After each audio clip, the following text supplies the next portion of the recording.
এই যে নতুন সরকার এসছে, এদের 2 সপ্তাহ হয়নি, কিন্তু 2 সপ্তাহের মধ্যে এরা প্রমাণ করে দিল যে আমরা আর যাই হই, আমরা মানবিক নই। ওরা যদি হকারদের সঙ্গে একবার বসতো, আলোচনা করত, হকারদের টাইম দিত, বা হকারদের কোনো বিকল্প একটা প্রস্তাব দিত, একটা বোঝা যেত।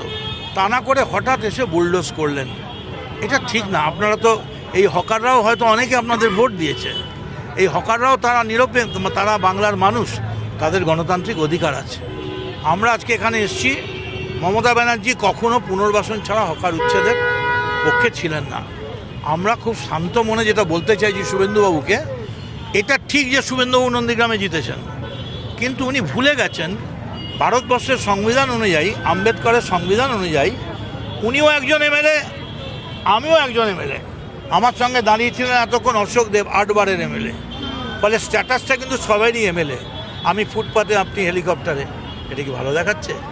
কমসে কম কথা তো, আমরা তো 9 জন যেতে চেয়েছিলাম।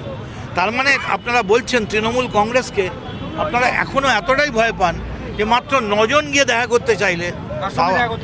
আমরা ডিআরএমের সঙ্গে দেখা করতে চেয়েছিলাম, আর ওইখানটায় যেখানটায় উচ্ছেদ হয়েছে সেইখানটা দেখতে চেয়েছিলাম যে আমরা গিয়ে একটা রিটেন প্রপোজাল তৈরি করে মমতা ব্যানার্জিকে দেবো। তা এসে লাভ কী হলো আমাদের? পুলিশ বলো যেতে দেবো না, ফিজিক্যালি যেতে দেবো না। কিন্তু আজ সকালবেলা অবধি নয়না বন্দ্যোপাধ্যায়কে বলা হয়েছে আপনারা প্যান্ডেল বাঁধুন, কটা চৌকি থাকবে, এসব করার কী দরকার ছিল? দিল না। আমরা ফুটপাতে, আরে এখানে দেবে না, ফুটপাতে দেবে না, শ্মশানে দেবে, কোথাও তো দেবে। কিন্তু যতক্ষণে দেহে আছে প্রাণ, প্রাণপণে বাংলা সর্বজন্মাল, এই বাংলাকে নবজাতকের কাছে বাসযোগ্য করে যাব আমরা। এটা ঠিক তৃণমূল কংগ্রেস আজকে ফুটপাতে। আবার এটাও ঠিক যে একটা সময় তৃণমূল কংগ্রেসের সাপোর্ট ছিল না, সাপোর্ট না থাকলে দিল্লির গভর্নমেন্টের কি হয়, এই অবস্থা হয়ে গেছিল। মমতা ব্যানার্জি আবি তাক জিন্দা হ্যায়। আপনি যদি সবাইকেই সিঙ্গল, সবাইকেই পুষ্পা ভাবতে শুরু করেন, আমরা পুষ্পা নই। আপনি ইলেক্টেড, আমিও ইলেক্টেড। রাস্তায় নেমে কেমন সাড়া পেলেন? সারা মানুষ আছে, মানুষ তো পুরো জানতেই পারেনি। আমরা এখানে এসে বসেছি, পুরো জানার আগেই হঠাৎ হয়েছে। তবে একটা কথা আপনাকে বলি, আপনি ভুলে যাবেন না, পুরু যখন আলেকজান্ডারের কাছে হেরে গেল, বললো কী করে বা কী ব্যবহার করেন, আশা করেন, বলে রাজা যেমন রাজার সঙ্গে। আপনার রাজার ব্যবহারটা খুব ভালো লাগলো। আপনি হেলিকপ্টারে উঠলেন, আমরা ফুটপাতে।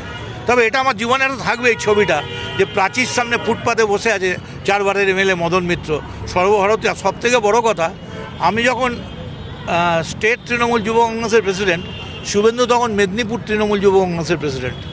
আমি যখন সর্বভারতীয় তৃণমূল যুব কংগ্রেসের প্রেসিডেন্ট, শুভেন্দু তখন পশ্চিমবঙ্গ যুব কংগ্রেসের, তৃণমূল যুব কংগ্রেসের প্রেসিডেন্ট।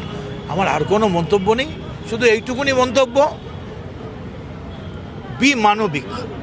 মানবিকতাটা হারিয়ে ফেলা ঠিক না। পাওয়ার কারাপ্টস, অ্যাবসলিউট পাওয়ার কারাপ্টস অ্যাবসলিউটলি। আজকে সিবিআই দিয়েছে এসআইটি। কোথায়? সিবিআই এসআইটি ওই যে ওটা অর্ডার দিয়েছে সিবিআই গেছে, বলছে আবার আর্জিকর তদন্ত করছে, এবার এসআইটি করে বলছে এবার শুরু থেকে আবার শুরু করছে। করবে, ওদের ক্ষমতা আছে, ওরা এখন যেটা ইচ্ছা করবে মনে করবে করবে। হাইকোর্ট আর মানে কথার কথা বলছে, হাইকোর্টে করবে, হাইকোর্ট থেকে অর্ডার নেবে, এখন ওরা ক্ষমতায় আছে। তবে একটা কথা বলে দিই আমি, 4ঠা মেই কিন্তু ক্যালেন্ডারের ইতিহাসের শেষ দিন নয়। 4ঠা মের পরে আরও অনেক মে আসবে, অনেক মে আসবে। It's not that easy.